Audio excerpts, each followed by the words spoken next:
This is a fascinating topic, and one actually we're only going to touch on as an introduction. So first of all, I want you to be aware in this tutorial, this is an introduction only. Okay, and it's interesting because on the course that I'm recording this for, we're really capable of sort of delving and going deeply into topics, but in this particular one, we're just going into an introductory sort of state only. And I just want to mention that to you, probably because it's quite a complex system with lots and lots of information to it.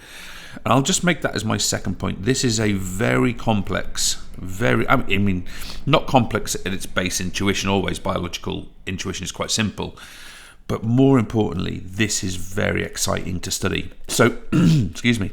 One of the things I would mention to you guys is you should be seriously considering this kind of endocrinology as an area of really potentially exciting study for the future. It's something that I personally want to study more, get to know better. It's something that you read and you go, wow, that's incredible, and so on. Now, what I'm going to do first of all is I'm going to introduce you. I'm going to remind you that we have a set of kidneys in the body, okay? Now, that's not going to be a shock to you. You got a couple of them probably, me too, and I just want to give you a bit of an idea of how they contribute to electrolyte regulation. And by the way, when we talk about electrolytes, I'm going to focus specifically on the relationship between sodium and potassium, which, as you'll notice throughout this tutorial, is a relationship, okay, not just an individual measure. So let's have a think about it in the following way.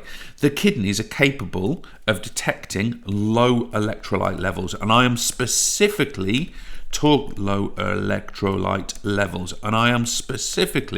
talking about sodium. So let's say the kidneys detect low sodium levels, okay, fine, we've got that. What the kidneys will then do is they will stimulate the release of renin. Now I'm going to come back to renin in a few moments' time.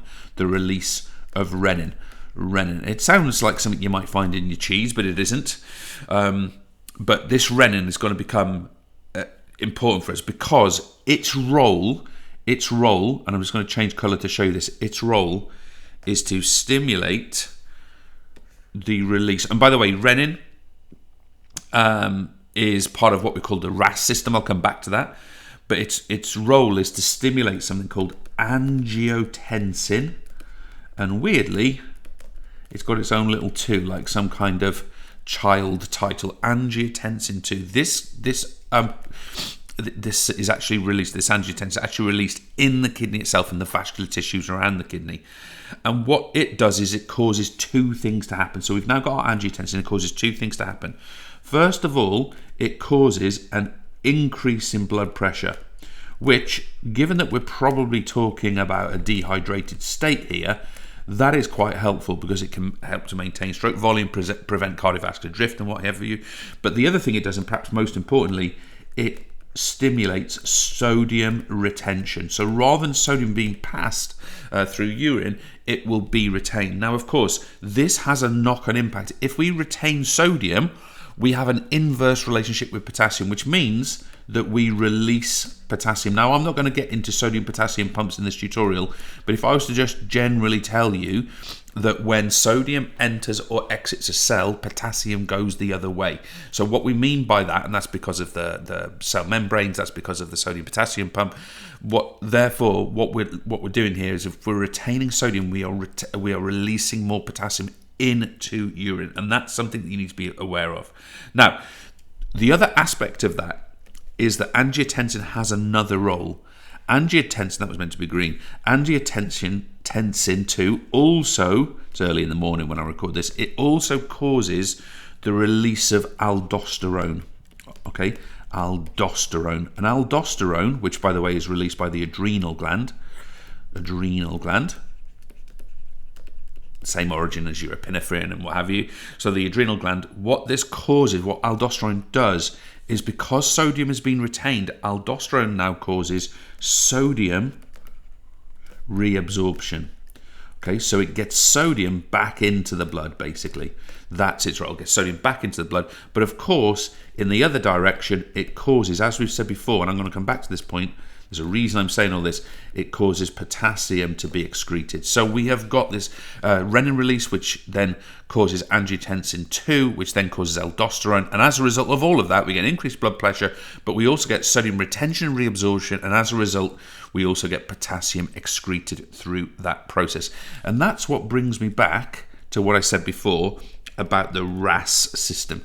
RAS is renin, it is angiotensin, it is aldosterone system, okay? This is how we manipulate the maintenance and the excretion of sodium, and this is obviously occurring at the kidney, as you can see. Now, it's not just the kidney we're interested in this tutorial, we also look at the hypothalamus and the pituitary gland. So let's have a look at the that'll do. Let's look at the hypothalamus first of all, the hypothalamus and its role in electrolyte regulation. I'm not sure why I've written it like that. So first of all, the hypothalamus is capable of detecting osmolarity. Remember, the osmolarity is the concentration of the solute, not just the amount. So it's detecting how much sodium, for example, there is in comparison to water. It's that sort of solute idea, how sort of concentrated are things. That's what we're talking about, osmolarity. Now, if osmolarity is high, in other words, we've got lots of sodium for the amount of water that's retained in the body, what's going to happen there? So let's assume it's high. First of all, this is going to trigger thirst. Okay, now that makes sense, right? We're going to feel thirsty, drink some water or whatever, and that's going to hopefully bring those levels back to where they should be. But the other thing that happens here is that the pituitary gland, I have to spell this out properly, the pituitary gland, what's going to happen here is the pituitary gland is going to release ADH, antidiuretic hormone, which we have looked at previously. And that ADH, what's it going to do? We already know it causes the retention of water. So what's happening here is that retention of water plus the trigger of thirst is going to mean that osmolarity is reduced. Why? Because the concentration of the electrolyte, this is not controlling the electrolyte directly, but it's making it less concentrated. Now the other benefit of this side is there's no loss of potassium. Okay, there's no loss of potassium. Now on my side over here with the kidneys, obviously, in the RAS system with aldosterone, with angiotensin 2, we get the retention and reabsorption of sodium, but we get the negative impact of the loss of potassium, and that can cause the sodium-potassium ratio to go out. The sodium-potassium ratio. Now, I'm not going to get into what the ratio should be, but we need this balanced in the human body. Okay, and of course, the RAS system can throw that out of balance. Now, generally speaking, that's not a problem. Generally speaking, that's just going to be, something we can sort out with, eating and drinking or what have you. But we do have certain conditions where we've got sort of critical problems with that ratio. So, for example, if we're in a situation where we've got low sodium and high potassium, okay, if we've got this is going to lead to a condition called Addison's disease. Addison's disease. And this is a fairly unpleasant disease which will cause really sort of significant gastrointestinal problems. Okay, so we need to be considering that as a health implication. Also, if we have the reverse effect, if we have high sodium, the RAS system, for example, is maintaining and reabsorbing sodium, let's say, and we've got low potassium, if we've got the opposite scenario, we've got other conditions that can apply as well. So, for example, we've got a condition called Conn's disease. Okay, so both of these conditions, what do they come from? They come from an imbalance in the sodium-potassium ratio, and that ultimately is something for you to take away as an intuition. When we retain reabsorb sodium, RAS system, of course, we release potassium. When we are low in sodium, it will mean that the concentration level of potassium is going to be high.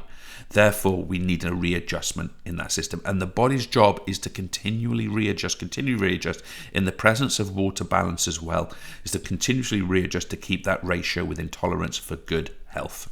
Cheers.